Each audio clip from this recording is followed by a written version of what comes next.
Good morning भाई लोगों। सबसे पहले तो आप सभी को दिल से धन्यवाद कि आप लोगों ने मेरे को इतना सारा प्यार दिया है। अब आप पूछ सकते हो कि सोनू भाई आप इतने दिनों से कहाँ थे, क्या कर रहे थे, आपके साथ क्या हुआ क्या नहीं हुआ।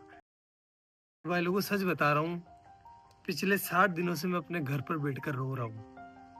बहुत सारी एंजाइटी फील कर रहा हूँ और बहुत कुछ हो रहा है, मतलब क्योंकि मेरी जिंदगी बर्बाद हो चुकी है। अब मेरे पास कुछ भी नहीं है करने को। क्या हुआ है मेरे साथ,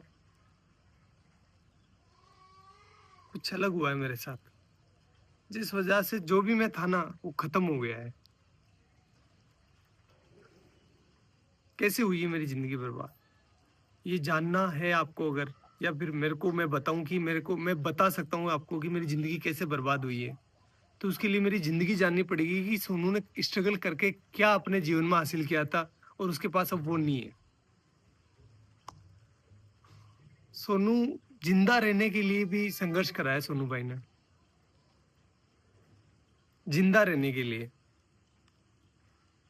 तो मैं बताता हूँ आपको कि मेरी जिंदगी कैसी थी, तब आपको भी समझ में आएगा कि मैंने क्या खोया है और मैं ऐसा क्यों सोच रहा हूँ कि मेरी जिंदगी बर्बाद हो गई है। और सबकी शुरुआत होती है मेरे नाना जी के घर से, वहीं से शुरू करते हैं।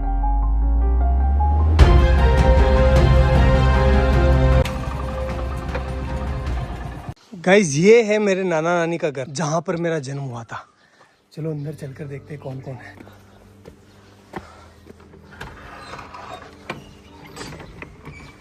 गाइस मामी है, मामी से बात करते हैं। दोग जी मामी कैसे हो? बढ़िया, ठीक। क्या कर रहे हो? हाँ तैयार है, सब तैयार है। तो कुछ ऐसा दिखता है नाना नानी का घर। मेरा जन्म हुआ था यहाँ पर। पहले आपको पता है कि ना हॉस्पिटल वगैरह नहीं जाते थे, मतलब बच्चे जो है वो घर पर ही हो जाते थे। तो मेरा भी जन्म ऐसे ही हुआ है। मामी हम यहाँ कौन से कमरे में रहते थे पहले, जब मैं छोटा था ना, बच्चा था तब? इस वाले में। ये है वो रूम जहाँ पर हम बचपन में रहा करते थे, ये वाला। देखो आप, ये देखो इधर इधर इधर इधर। इस वाले रूम में जो है भेड़ और बकरियों के बच्चे रहा करते थे, क्योंकि बाहर कुत्ते मार देते थे ना, इसलिए। और इस वाले पोर्शन में जो है मेरी बूढ़ी नानी, जो अब इस दुनिया में नहीं है, और मेरी मम्मी दोनों रहा करती थी। और यहीं पर हम जो है पले बड़े हुए हैं। एक्चुअली में हुआ क्या था गाइस कि यार वो एल्कोहलिक थे, थोड़ा सा उनकी हैबिट थी कि उनको नशा लग गया था। तो फिर वो हमारी टेक केयर नहीं कर पा रहे थे अच्छे से। तो नाना नानी ने ये रिस्पॉन्सिबिलिटी ली कि हम जो है इन बच्चों को पालेंगे, अदरवाइज इनका क्या होगा। तो उन्होंने हमें यहाँ लेकर आए और यहीं पर जो है मम्मी अपना काम करती थी, साथ ही साथ हमारा पालन पोषण यहीं हो रहा था। तो मैं एक लाइन बोल सकता हूँ कि अगर मेरे नाना नानी नहीं होते ना, तो आज मैं या फिर मेरे बहन भाई हो सकता है कि इस दुनिया में नहीं होते। गाइस देखो नाना जी का गांव कितना प्यारा है। खैर फिर वो टाइम आया जब हमें ये घर छोड़ना पड़ा, क्योंकि यार गाइस देखो नाना नानी कब तक पालेंगे, उनकी खुद की भी कोई जिम्मेदारी है, इसलिए फिर हमें यहाँ से जाना पड़ा। चलो अपन भी चलते हैं, लेकिन उससे आशीर्वाद ले लेते हैं। चलो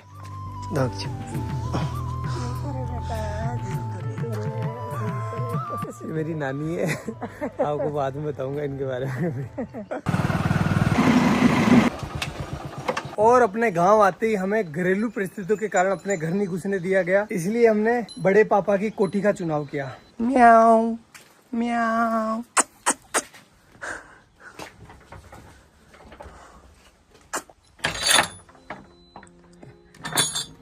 तो भाई लोगों ये है हमारी कोठी, जहां पर हम 2 साल रुके थे। तो अगर मैं अपने 2 हाथ फैलाऊं ना, इतना ही डिस्टेंस है, ज्यादा नहीं है। इतनी ही इसकी लंबाई है और इतनी ही इसकी चौड़ाई है, ये देखो। और देख सकते हो बस इतना ही है। मेरी हाइट थोड़ी कम है, इस वजह से यहाँ पर जगह भी कम रह गई थी। केवल यहाँ पर एक छोटा सा मचान बिछाने के लिए जगह थी। और ऊपर से जो है बरसात का पानी टिपकता नहीं था, बरसात का पानी गिरता था, क्योंकि ये छत है ना थोड़ी नीचे है। और यहाँ पर आप देख सकते हो नीचे जो इसका फर्श है ना, फर्श वो बना हुआ था गोबर और मिट्टी का। इस वजह से यहाँ पर कभी कभी सांप आ जाया करते थे, अपने घर बना लिया करते थे।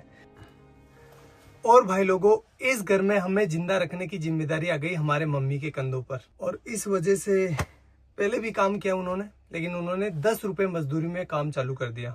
10 रुपए में से 5 रुपए के वो हमारे लिए चावल लेकर आती थी। मैं लेकर आया हूँ आपको बताने के लिए कि उस टाइम कितने चावल आते थे। इतने चावल आते थे 5 रुपए के। तो इन चावलों से वो हमारा पेट भरती थी, तीनों बहन भाइयों का सॉरी, और खुद भूखी सो जाती थी कि मेरे बच्चों का पेट भर जाए, बस बहुत है, मैं तो निकाल लूंगी रात। और हम ना समझते उस टाइम, तो हम नहीं समझ पा रहे थे कि हमारी माँ जो है वो भूखी सो रही है। हम तो बस अपना पेट भरने का ध्यान दे रहे थे। लेकिन मेरी मम्मी जो है उस टाइम बिना कुछ खाए भूखी सो रही थी। एक जो कटोरी होती है आटे की, उसको संभाल के रख रही थी कि जब बुरा टाइम आएगा तो मैं अपने बच्चों को खिलाऊंगी। खुद कुछ नहीं खा रही थी, एक टाइम खाना खाती थी पूरे दिन में वो, और कंटिन्यूस काम कर रही थी वो।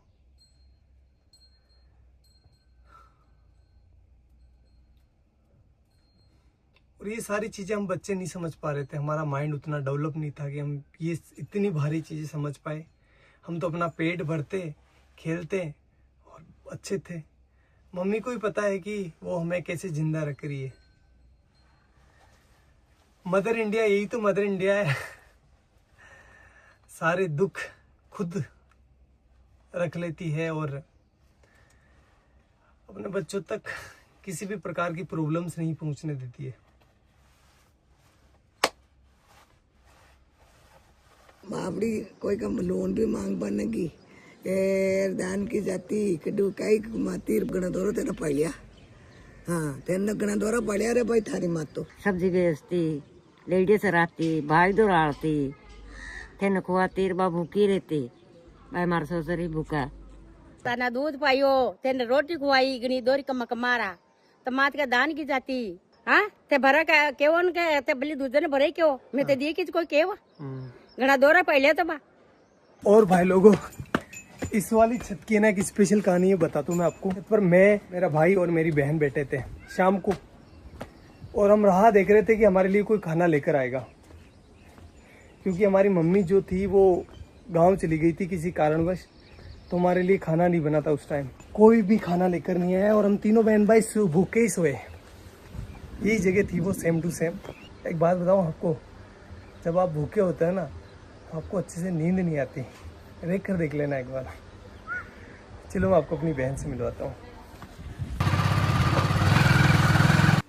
अगर भाई नहीं होता अपना तो अपन आज क्या होते हैं, कहाँ पर होते हैं? कुछ भी नहीं होते हैं, कुछ भी वजूद नहीं होता हमारा। जिंदा होते? नहीं हा? नहीं। भाई ने क्या किया अपने लिए?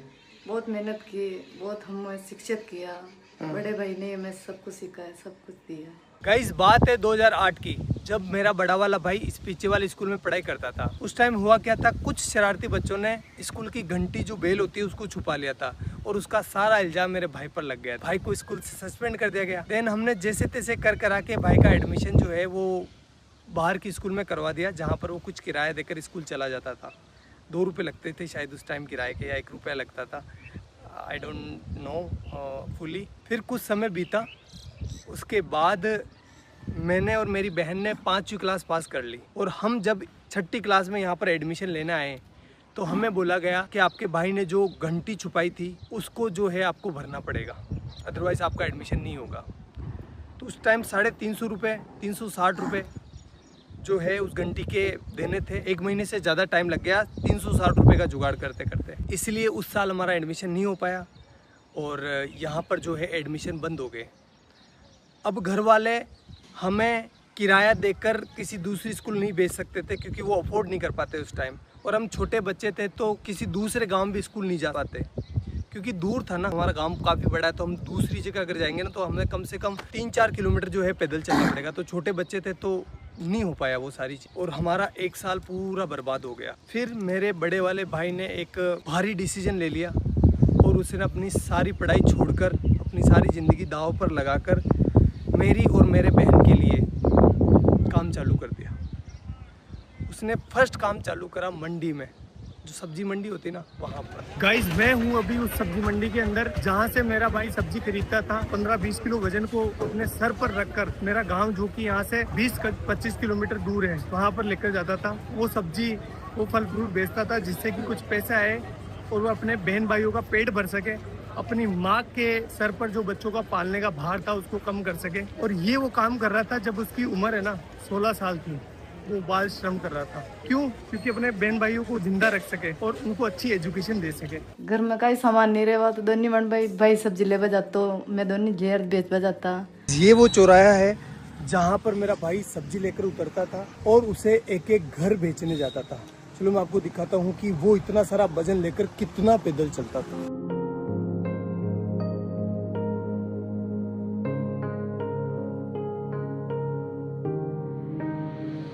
उस 20 किलो वजन को अपने सर पर रखकर इन घरों में घूम घूम कर सब्जियां बेचता था। इस काम में कुछ लोग पैसे नहीं देते थे, मतलब सब्जियां उधार ले लेते थे और फिर बोलते थे कल ले लेना, परसों ले लेना। भाई लोगों एक बार की बात है, सामने जो पाबूजी महाराज का मंदिर दिखाई दे रहा है ना, उनके बारे में ऐसा बताया गया, जो लड़के बैठे होते हैं ना चौराहे पर, बदमाश नहीं बदमोश, उन्होंने ऐसा बोला कि मेला है पाबूजी महाराज का, तो इस दिन इस डेट को पाबूजी महाराज का मेला है, तो तुम अपनी सब्जियां और फल फ्रूट लेकर आ जाना यहाँ पर। तो हमने सोचा अच्छा है कि हमारा जो है फल फ्रूट बिक जाएगा और हमारा कुछ बेनिफिट हो जाएगा। हम आए तीनों बहन भाई, तो यहाँ पर आकर देखा तो कोई मेला नहीं था और उन्होंने थोड़े से हमसे फल फ्रूट ले लिए और हमको डरा धमका के भगा दिया। तो एट दी एंड धंधा जो है वो इतना अच्छा चल नहीं रहा था, इसलिए उस काम को भी हमें छोड़ना पड़ा। हमें नहीं, मतलब भाई को छोड़ना पड़ा।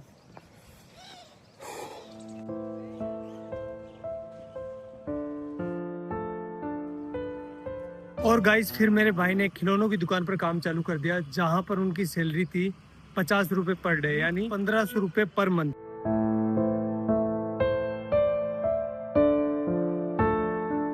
एक महीने बाद जब भाई की सैलरी आई तो उसने लगभग आधा भाग यानी 700 रुपए के आसपास मेरे और मेरी बहन के लिए बुक्स लेने में खर्च कर दिया, जबकि खुद काम पर फटे हुए कपड़े पहनकर जा रहा था। वो चाहता तो अपने लिए कपड़े ले सकता था ना, लेकिन नहीं लिए उसने। लेकिन हम खुश थे। क्यों खुश थे? क्योंकि पहली बार रजिस्टर आया था, पहली बार हेल्प बुक आई थी, अब हमारे भी अच्छे दोस्त बनेंगे। यार बुक्स अच्छी आती है तो दोस्त आते ही है ना, भाई तेरी हेल्प बुक दे दे, तो हमारा कॉन्फिडेंस है ना सीधा आसमान चला गया।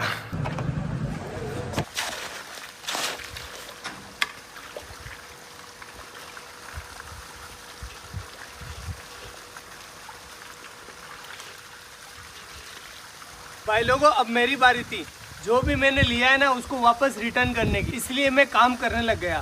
साथ ही साथ अब बड़ा हो गया था, इसलिए मैं अजमेर वाली स्कूल में जाने लगा बस से, और वो भी साइंस बायो पढ़ने। तो बताता हूँ मैं आपको ये मैंने कैसे किया। गाइस ये जो सामने सीमेंट की फैक्ट्री देख रहे हो ना, इसकी दीवार बनाई है ये वाली, ये गाइस ये मैंने अपने हाथों से डलवाई है। अब तो खराब भी होने लग गई, बताओ ये। भाग भाग सोनू भाग भाग भाग भाग। गाइस अब तो मैं भाग भी नहीं पा रहा हूँ। पहले ना इतना दूर, लगभग ये होगा 600 मीटर दूर, एक पूरा सीमेंट का कट्टा जो कि 50 kg वेट का, यहाँ पर पटक कर अपने कंधे पर, और एक साइड जो है ना वो चिमनी लगी हुई है, वहाँ से लेकर उस वाले कोने से जहाँ से अपन आए थे ना वहाँ पर लेकर जाता था। अरे भगवान, इसका ठेकेदार इतना खड़ूस था। जब मैं बोलता था ना, मैं छोटा था तो दर्द तो होता है यार, 50 किलो का कट्टा लेकर जाता था तो पेन हो रहा था मेरे को। तो मैंने बोला सर कि मेरे से ना ये लेकर नहीं जा पा रहा हूँ मैं इसको। तो बोला कि काम पर क्यों आया है, पैसे किस बात के मिलेंगे, ऐसे बोलते थे। करना पड़ता था भाई। तो ये वाला काम तो मेरे को ज़िंदगी भर याद रहेगा, क्योंकि वो सीमेंट के कट्टों ने मेरी रीढ़ की हड्डी में प्रॉब्लम कर दी। गाइज ये जो आप बिल्डिंग देख रहे हो ना, ये हमने बनाई है एक मजदूर के तौर पर। और गाइज ये वाली जो टंकी आपको दिखाई दे रही है, ये नहीं बनवाई है। हाँ, ये जो दीवार आप देख रहे हो ना, ये सब कुछ। भाई लोगों, भैंस चराते टाइम बायोलॉजी पढ़ने का मजा ही कुछ अलग होता है, क्योंकि एग्जाम्पल यहाँ पर सामने होते हैं। जब एक बगुला है ना भैंस के आसपास होता है तो उसका मतलब ये है कि वो सेब पोजीता कर रहा है। क्योंकि आप देख सकते हो जहाँ पर भैंसें चल रही है ना, उसके पास एक बुगला है। ये देखो बुगला है। क्योंकि जब भैंस चारा खाती है ना, तो चारा हिलने की वजह से उसके अंदर जो कीड़े होते हैं वो बाहर निकल जाते हैं, और ये बुगला उनको खाकर पेट भर लेता है। ये दो जीवों का एक संबंध है, जिसमें एक को कोई भी घाटा नहीं होता और दूसरे को फायदा हो जाता है। प्रेरित धाराओं से उत्पन्न होने वाले चुंबकीय क्षेत्र का मान सदैव इस प्रकार होता है कि वो उन कारणों का विरोध करता है जिसके कारण इसकी स्वयं की उत्पत्ति हुई है। अरे डब डब डब, डब जा।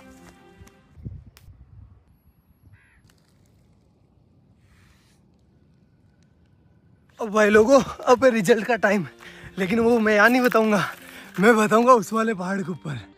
तो चलो चलते हैं। अरे काटे काटे है तो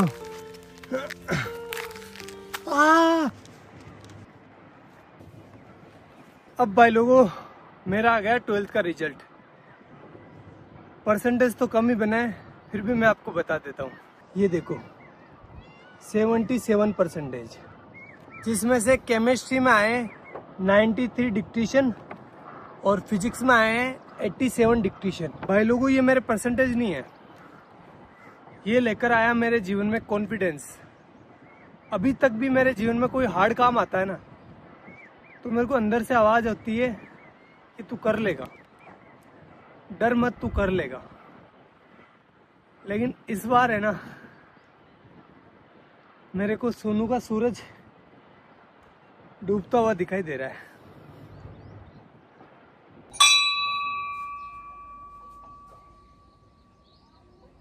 भाई लोगों, अब मैं टीचर बन चुका था, चलो क्लास लेकर आते हैं।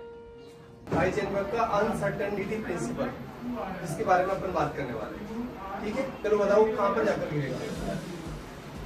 कि जब एक मार्कर मेरे हाथ से निकला ना, तो ऑटोमेटिकली आपकी नजर जो है मार्कर के ऊपर होती हुई आपको पता चल गया कि मार्कर कहाँ जा रहा है। इसकी पोजीशन पहले ये कहाँ पर है वो पता है, और इसकी स्पीड पता है, और ये किस डायरेक्शन में जा रहा है पता है, तो अपन इसका पाथ डिसाइड कर सकते हैं। एक इलेक्ट्रॉन को ये वरदान दिया है, भगवान ने ऐसा हाथ रखा, जा बेटा जा, इस दुनिया में जा, और तेरी है ना कोई इंसान एक टाइम पर ना तो तेरी पोजीशन मतलब दोनों का एक साथ पता नहीं कर सकता।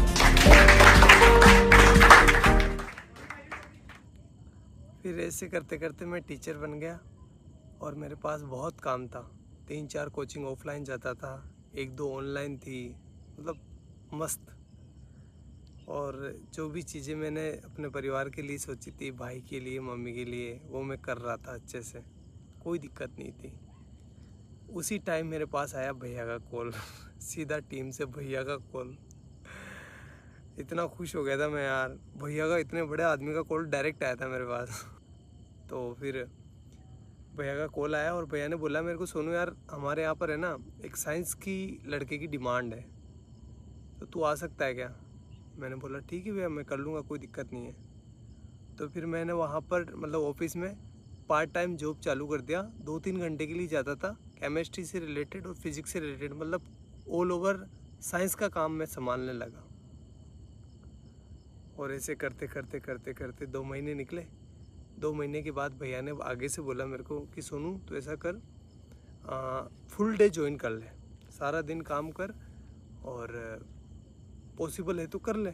घर वालों से बात करी, घर वालों ने, मेरे बड़े वाले भाई से मैंने पूछा, तो उसने कहा कि यार देख तू ज्वाइन कर ले, कोई दिक्कत नहीं, अपने ही गांव के तो कोई प्रॉब्लम नहीं होगी। मैंने कहा ठीक है कर लेता हूँ, उसमें क्या दिक्कत है, आपने बोल दिया तो वो सब आपसे आगे क्या है, कोई नहीं, कुछ नहीं है। ऐसा करके मैंने टीम को ज्वाइन कर लिया, और फिर मेरा अच्छा शानदार टाइम आया। मैं बहुत अच्छा काम कर रहा था सभी चीज़ों में, मतलब पहले मैं साइंस से जुड़ा था, लेकिन अब मैं जो है ना वीडियो का एडिशन हो गया, और भी बहुत सारी चीज़ें हो गई। कैमरा के पीछे बहुत सारी चीज़ें चलती है ना, मतलब पत्थर उठाना खड्डे खोदना, सारे काम जो भी हो सकता है सब कुछ कर रहा था। Everything I can do, I do that. Best चल रहा था, कोई प्रॉब्लम नहीं थी, अच्छी चीज़ें हो रही थी, शानदार, हर एक चीज़ में शानदार एफर्ट लगा रहा था। जो मतलब एक वीडियो आपको लगता है कि बहुत इजी होता है, लेकिन इजी नहीं होता, बहुत हार्ड काम है एक वीडियो को बनाना। जैसे एग्जांपल के तौर पर मैं बोलूँ तो जो बनाना है ना, बनाना से पोटेशियम निकाला था, आपको याद होगा, वो 20-23 मिनट की वीडियो थी, अच्छी भी चली थी वो वीडियो।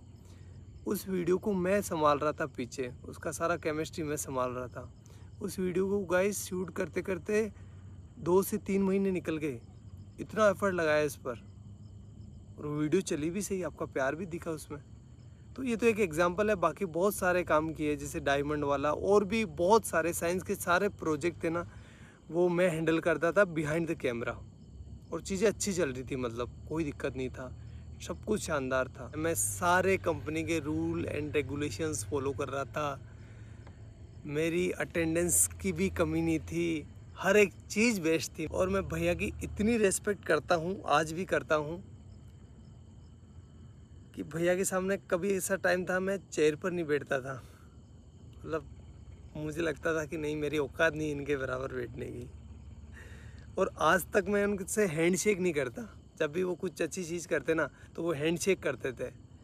मैंने मतलब मेरा ऐसा था कि नहीं यार, भैया से हैंडशेक कैसे कर सकते हैं अपन। मैं उनके पैर छूता था, इतनी इस लेवल पर रेस्पेक्ट कर रहा था मैं। सब कुछ चीज़ें शानदार चल रही थी, कोई भी प्रॉब्लम नहीं थी किसी भी प्रकार से। अभी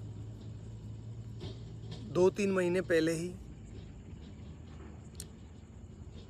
मेरे साथ कुछ ऐसा हुआ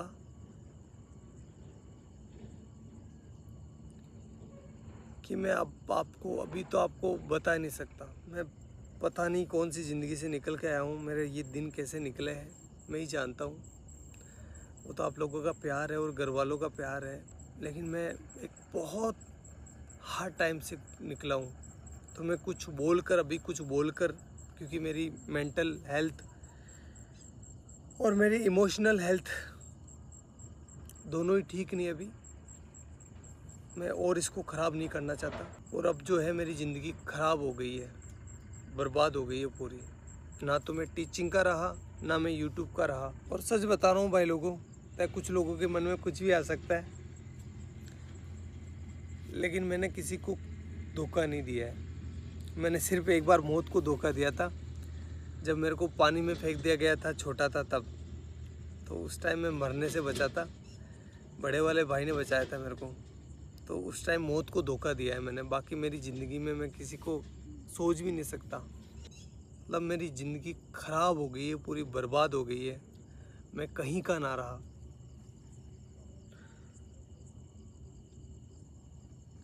लेकिन घर वालों को वो चीज़ें नहीं दिखा सकता मैं। वो मेरी वजह से परेशान हो रहे थे, और आगे से मैं रहूँगा भी नहीं। ना तो आपके सामने रहूँगा, ना घर वालों के सामने रहूँगा। और साल भर तक मैं ट्राई करूँगा, अगर मेरे से ये हो जाता तो ठीक, अदरवाइज़ मैं जो है वापस अपने एजुकेशन फील्ड में चला जाऊँगा। और साथ ही जो है अपनी एजुकेशन को भी सुधारूँगा।